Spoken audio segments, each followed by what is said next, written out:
गजाननं भूतिगणादिसेवितं कपित्थजम्बूफलचारुभक्षणम् उमासुतं शोकविनाशकारिकं नमामि विघ्नेश्वरपादपङ्कजम् अञ्जनानन्दनं वीरं जानकीशोकनाशनं कपीशमक्षहन्तारं वन्दे लङ्काभयङ्करं लालुदेहलालीलसे अरुधरिलालिलङ्गूर वज्रदेह दानवदलन जय जय जय कपीशूर।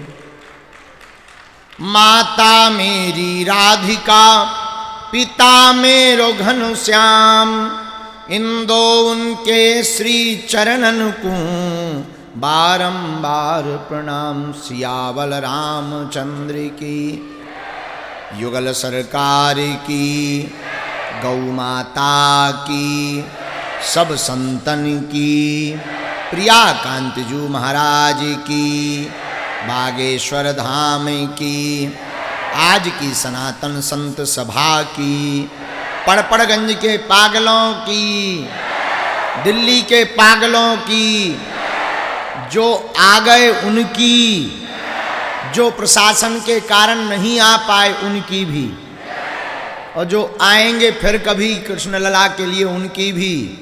नमः पार्वती पते हर हर।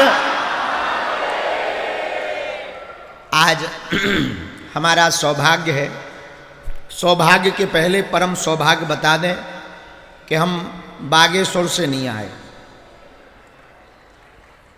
अयोध्या रामलला से आए। अयोध्या गए थे रामलला सरकार को निमंत्रण देने 1 मार्च से 8 मार्च तक के बुंदेलखंड महाकुंभ का, शिवरात्रि पर होने वाली कन्या विवाह का। वहाँ प्रणाम किया। हमने कहा देखो भाई सीधे सीधे चलना चाहिए। हनुमान जी महाराज सतयुग के लगभग के, त्रेता के राम जी अब द्वापर वालों के पास आ गए। इसी से कलयुग सुधरेगा। तो आज जो है इस संत सभा, सनातन संत सभा के परम अध्यक्ष जी महाराज जी के चरणों में नाक रगड़ कर प्रणाम। सभी विद्वत जनों के चरणों में प्रणाम। पूज्य कौशिक जी महाराज जी भी विराजमान हैं, उनके चरणों को प्रणाम। गौ माता की चर्चा को पूरे विश्व में पहुंचाने वाले भी पूज्य श्री आज अनंत श्री विभूषित गोपाल मणि जी महाराज जी भी विराजमान हैं, उनके चरणों को भी प्रणाम। श्री धाम वृंदावन वाले भी पूज्य महामंडलेश्वर जी विराजमान, उनको भी प्रणाम। पूज्य भूरी गौशाला वाले पूज्य महाराज जी भी विराजमान हैं, उनके चरणों को भी प्रणाम। हमारे प्रिय आत्मीय भ्राता महंत श्री राजूदास जी महाराज जी भी हैं, उनको प्रणाम। उसके पहले डाटा का सदुपयोग करते हुए 2 महापुरुष ने नेट के माध्यम से हम सबको यहाँ दर्शन दिया, ऑनलाइन आकर के हृदय के लाइव को जगाया। ऐसे परम पूज्य शंकराचार्य जी, द्वारका पीठ वाले शंकराचार्य जी, अनंत श्री विभूषित श्री सदानंद जी महाराज जी के चरणों को भी प्रणाम। उसके बाद में लाइव में ही हमको एक और दिव्य विभूति के दर्शन हुए, जो वर्तमान समय में ऋषि परंपरा का पूर्ण रूप से निर्वहन कर रहे, जिनके दर्शन करने मात्र से मंगल होता है, ऐसे उनको वर्तमान समय का ऋषि, अवतारी ऋषि कहा जाए तो अतिशयोक्ति नहीं। परम पूज्य श्री मलुक पीठ वाले महाराज जी भी, उनको भी प्रणाम करते हैं। और जितने भी प्रियजन विराजमान, आपके लाडले हमारे ज्येष्ठ भ्राता, सभी वैष्णवों के धर्मरत्न, शांति दूत वर्तमान में क्रांति कर रहे हैं। जिनके नाम के आगे शांति दूत लगा है वो कृष्ण भगवान की क्रांति को फैला रहे हैं।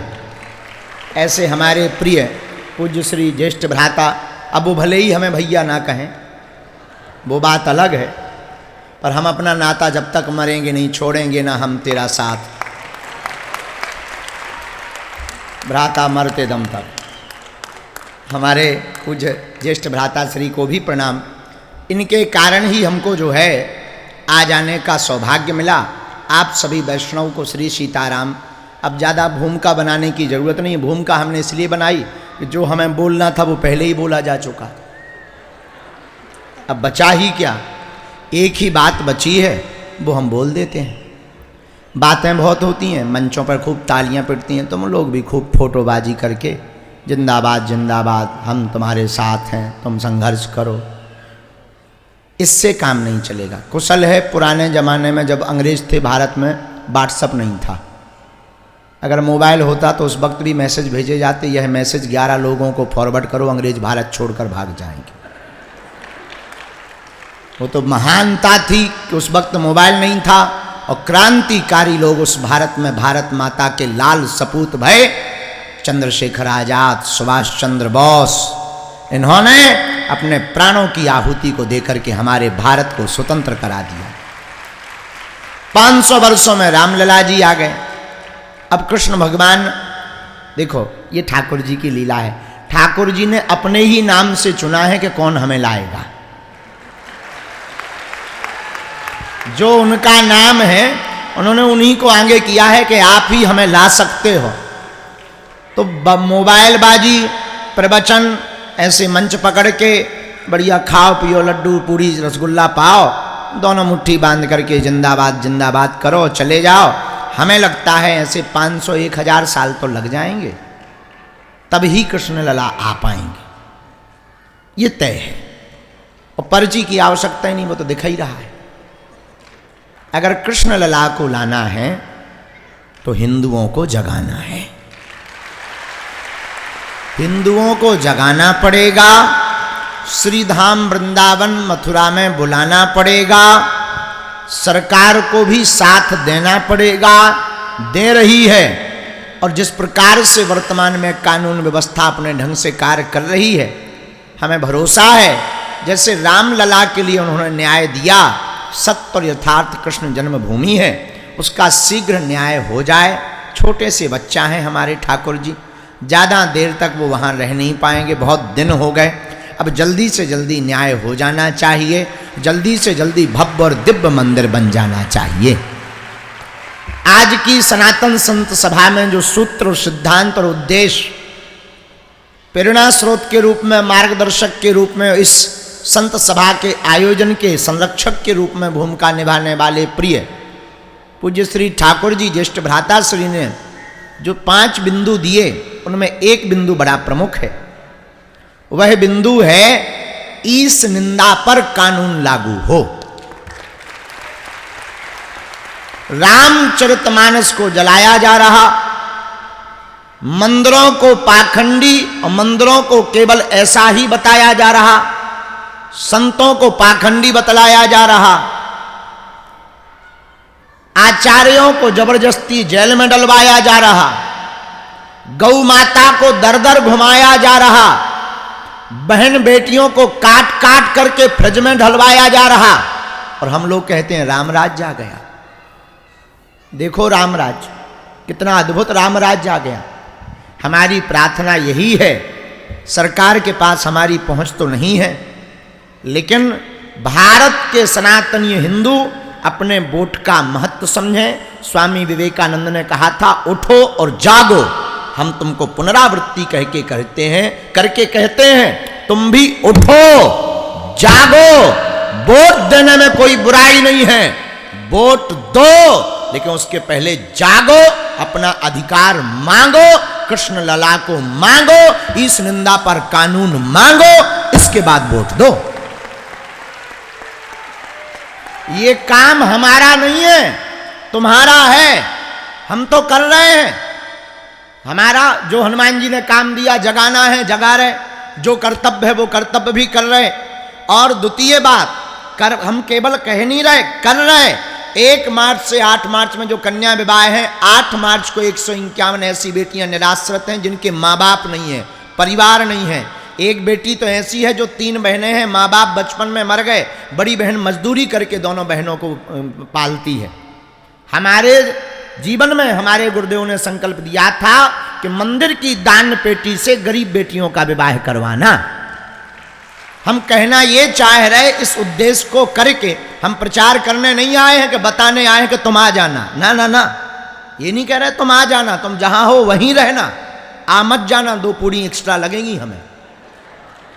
हम ये कह रहे हैं कि जिस प्रकार बागेश्वर धाम पावन तीर्थ से गरीब बेटियों का घर बस रहा, अगर सरकार अपने संरक्षण से बाकी मंदिरों को हटा दे, वहां गुरुकुलम, आर्यवैदिक एवं औषधालय की व्यवस्था दान पेटियों की राशियों से करवाने लगे, तो भारत की गरीबी भी मिट जाएगी, सामाजिक समरसता भी हो जाएगी और भारत राम राज्य की ओर अग्रसर हो जाएगा।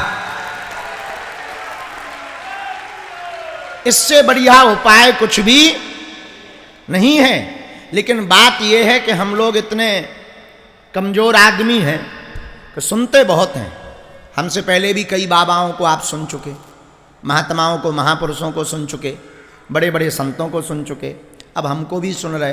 अंत में वही होना है कि ताली बजाई, धूरा फटकारी, घर गए और पर गए, और पर गए। सुबह जय जय सीताराम, सोए और खोए, सुबह भाई जागे और फिर अपने काम पे भागे, लगे रहे महात्मा, लड़ते रहे, जो होगा देखा जाएगा। बेचारे महात्मा भी कई चले गए, कई बचे हैं, वो भी क्या करें, कह रहे हैं, लड़ रहे हैं, संकल्पवान हैं, दृढ़वान हैं। संकल्प देखो कितना दृढ़ संकल्प है कि 144 धारा लगी फिर भी हार नहीं मानी। कितना अद्भुत संकल्प, कितने कर्तव्यशील, कितने दृढ़ता से भरे हैं अपने कृष्ण के लिए। जिस प्रकार शरीर में बाल और नाखून बड़े कठोर होते, बड़े दृढ़ता से भरे रहते हैं कि तुम चाहे जितना काटो वो बढ़ते रहते हैं। नाखून को जन्म से काट रहे फिर भी उन्होंने बढ़ना नहीं छोड़ा। ऐसे ही हम हिंदुओं को भी कोई कितना भी काटे बहलाए, हमको कृष्ण जन्मभूमि के लिए बढ़ना नहीं छोड़ना चाहिए। अब कहें क्या, करने की बारी है। कहने की बातें तो हो गई, अब तो धर्म सभा में हम कुछ कहेंगे नहीं, ये पूछेंगे कि कृष्ण जन्मभूमि चलना कब है। होगा ये तो ताली यहाँ बज गई, ऐसी तो ताली हम 4-6 जगह बजवा ले भी, जिंदाबाद के नारे लग जाएंगे, जय जयकार हो जाएंगे। भैया ने भी कई बार बजवा ली, कई कथाएं हो गई, यही कथा हो गई, ताली आली बज गई, टेंट कल उठेगा, साउंड वाले कहेंगे पेमेंट करो, वो अपना पेमेंट लेंगे, सीताराम। टीवी वाले अपना पर्चा भेजेंगे। भैया को भी लगेगा कि जब परिणाम यही निकलना है तो काहे को 2-4 कथा बाद भैया भी कहेंगे, अब ठीक है मौका मिलेगा तो कृष्ण जन्मभूमि कहेंगे। ये बताओ, अध्यक्ष महोदय बैठे हैं, हिंदू बैठे हैं, ये संत बैठे, पूज्य। देखो हम तो सच बोलें, वृंदावन में वास पा करके ब्रजवासी होकर के पूज्य ज्येष्ठ भ्राता श्री ने ब्रज का कर्ज चुकाने का संकल्प लिया है, इसमें कोई संदेह नहीं। उनको जरूर लगता है कि हम समय नहीं दे पाते, हमारी भूल रहती, व्यस्तता रहती, जीवन में बहुत ज़्यादा हमारी अति व्यस्तता रहती, तो उनके मन में कई बार आता होगा कि ये बदल गए हैं। हम बदले नहीं हैं, हर पल संकल्प के साथ में हैं ज्येष्ठ भ्राता श्री के। लेकिन हम ये कहना चाह रहे हैं बाकी संतों से, देखो संत तो सब बैठे हैं, ऐसा नहीं है कोई नहीं है, सब हैं, पर जो नहीं है वो क्यों नहीं है, जो नहीं है वो क्यों नहीं है? क्या उनके कृष्ण नहीं है? जो हिंदू नहीं है एकत्र, हम कहते तुम ऑनलाइन जोड़ो, वोट करो, एक एक पोस्ट डालो, एक एक वीडियो डालो, तुम इतना तो कर ही सकते हो। दिन भर तुम नचनियों की फोटो लाइक कर रहे, एक मांग तो करो। उन्होंने तो अभी कहा कि 1 करोड़ लोग चाहिए, 1 करोड़ 140 करोड़ की जनसंख्या में जहां 100 करोड़ हिंदू रहते, 1 करोड़ ऊंट के मुंह में जीरा, 10 करोड़ मांगो, 10 करोड़ जुड़ने चाहिए। हमने कल बोल दिया दतिया में दर्शन करके कि जो सनातन का होकर के सनातन का नहीं है, अपने बाप का है, लोगों को मिर्चा, अपने बाप का नहीं है, लोगों को मिर्चा लग गया। इतना बार कहा कि जो सनातनी होकर सनातन का नहीं है वो अपने बाप का नहीं है, क्या बुरा कह दिया हमने? अरे सही बात है, जो पत्नी जिसके साथ फेरे कर रही वो अपने खसम की नहीं होगी तो किसकी होगी? जिस पति के साथ साथ भांबर पड़े उसी को पति ना माने तो वो पत्नी थोड़ी है, वो तो पति का पतन कर देगी। और पत्नी का अर्थ होता जो पति को पतन से बचाए, ये तो पतन कर देगी। उसी प्रकार वो हिंदू कहलाने योग्य नहीं है, वो सनातनी कहलाने योग्य नहीं है, जो सनातन की बात नहीं करता है और सनातन की बात पर जागता नहीं है। इसलिए मेरे प्रियजनों, इस सनातन संत सभा के माध्यम से भारतीय हिंदुओं का आवाहन है, तुम्हारा जमीर जागे, तुम्हारे जज्बात बोले, तुम्हारा हिंदुत्व का खून खौले, तुम्हारे दादा परदादा का डीएनए तुम्हारे अंदर हो तो जाग जाना। बातों से नहीं, तालियों से नहीं, हुंकार से नहीं, शोर शराबा से नहीं, अपने अधिकार को समझना। वोट तो देना, लेकिन हिंदू राष्ट्र, गौ माता और कृष्ण लला को मान करके देना। हम सरकार के विरोध में नहीं है, कोई सरकार सोचे कि हम विरोध में नहीं हैं। हम तो राम के पक्ष में हैं भैया, हम तो कृष्ण लला के पक्ष में हैं, हम तो जागे हुए हिंदू हैं। और सुन लो धर्म विरोधियों, भैया कह रहे थे कि सनातन के संतों के ऊपर आरोप लगाए जाते चले जाते, बात सही है, इसमें कोई संदेह नहीं है। इसलिए आरोप लगाए जाते हैं क्योंकि सांप ने काटना और फुसकारना दोनों छोड़ दिया, इसलिए हम लोग कमजोर हैं। काटना तो छोड़ देना चाहिए पर फुसकारना नहीं छोड़ना चाहिए। लोग हमसे पूछते हैं कि आप इतने खुल कर के बोलते, डर नहीं लगता? हमने कहा हम काटते वाले सांप भी हैं और फुसकारने वाले भी।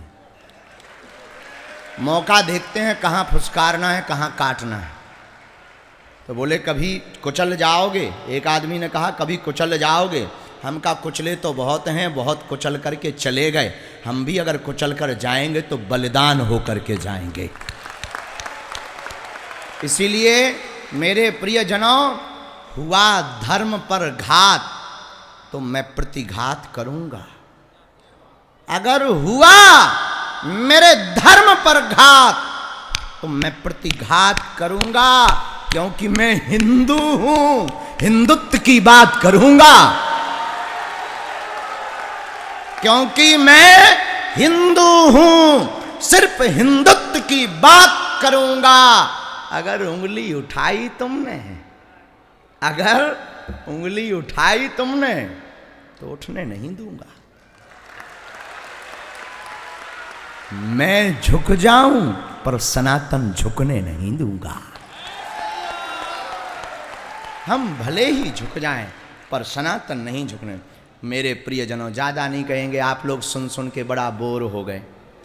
टेंशन में कई लोग इसमें आ गए कि अब बात किसकी माने। इतने महापुरुष आए, सबने अपनी बात किसकी माने। हम एक बात बोले, कृष्ण की मानना, किसी की नहीं मानना, हमारी भी मत मानना।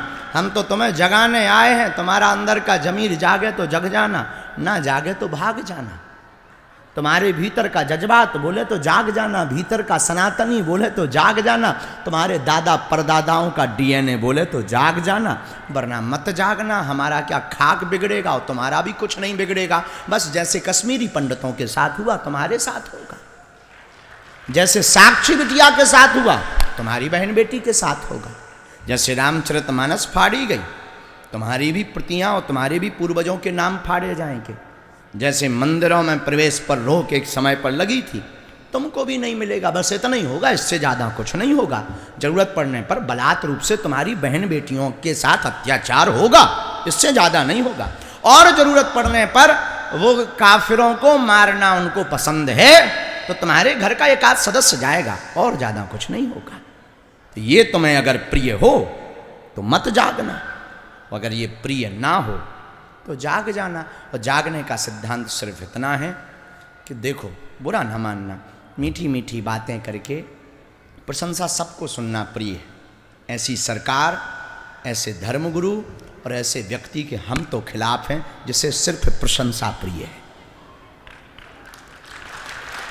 जिस सरकार के नेता को केवल प्रशंसा प्रिय हो, जिस केवल आचार्य को केवल प्रशंसा अपनी प्रिय हो, जिस महात्मा को केवल अपनी प्रशंसा प्रिय हो, जिस हिंदू को केवल अपनी प्रशंसा प्रिय हो, ना तो वो समाज का भला कर सकता है ना वो देश का भला कर सकता है।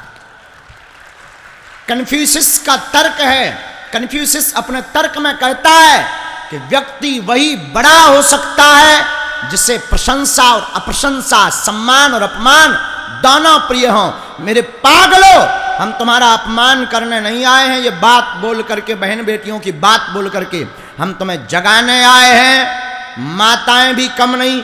भैया बता रहे थे 50 लोगों की अनुमति मिली, अब भैया को क्या कह दें, हमारे भारत का तो एक अकेला महाराणा प्रताप काफी होता है। ये 50 क्या कम है, अब इनको क्या कहें भैया। तो सब जानते ही, भ्राताश्री कह रहे थे कि यहाँ पर लोग जितने कुर्सी पर बैठे हैं इतने ही लोग 7 दिन कथा सुन रहे थे। भैया बुरा ना मानना, ये जितने बैठे यही भर जाग जाएं, दिल्ली भड़भड़ा जाएगी। इनमें से एक जाग जाए, एक अकेला काफी। श्रीधाम वृंदावन से प्रिया कांत जू का उपासक जागा, पूरे देश में कोहराम मच गया और प्रशासन को भी अनुमतियां कैंसिल करनी पड़ी। एक अकेले आदमी ने ऐसा कर दिया। विचार करो, जिस दिन 50 जाग जाएंगे उस दिन क्या होगा। और हम तो ये कहते हैं, कई लोगों की ये होती है, बहुत लोग, अच्छा आजकल हमारे शुभ चिंतक भी बहुत हैं जो हमारा शुभ देख करके बड़ी चिंता में पड़ जाते हैं। शुभ चिंतक ऐसे भी कुछ होते हैं जो शुभ देखकर चिंता में पड़ जाते। बुरा ना माने, मंच पर जितने महापुरुष बैठे हैं वो अगर एक काम कर लें, जितने हैं उतने ही भर तो खड़े हो जाएं, उतने ही भर खड़े हो जाएं। हमें लगता है किसी की आवश्यकता नहीं पड़ेगी, कृष्ण लला आएंगे आएंगे आएंगे। एक एक महात्मा, एक एक दंडी कम थोड़ी है, एक एक महंत कम थोड़ी है, ये महापुरुष कम थोड़ी है। लेकिन याद रखना, ये संत नहीं भगवंत हैं। विनम्र हैं, हम कायर नहीं हैं, विनम्र हैं, क्योंकि ये हमारी संस्कृति है। इसलिए आज की सनातन संत सभा में हम अपने ज्येष्ठ भ्राता श्री के आवाहन के साथ हैं और इस सभा के 5 सूत्रों के साथ हैं। जो उद्देश्य हैं बहुत प्यारे उद्देश्य हैं। कानून नियंत्रण, हमारे 2 तो तुम्हारे 13 क्यों।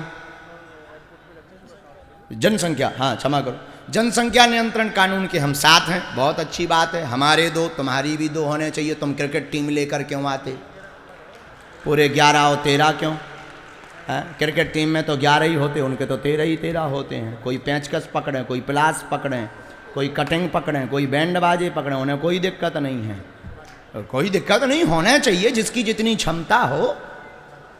हाँ, उसकी जिसकी जितनी क्षमता हो। फिर हम सनातनियों से कहेंगे कि या तो सरकार ऐसा करे, सरकार कहती है हम 2 हमारे 2, हम भी कहते हैं हम 2 हमारे 2, पर उनके भी हो,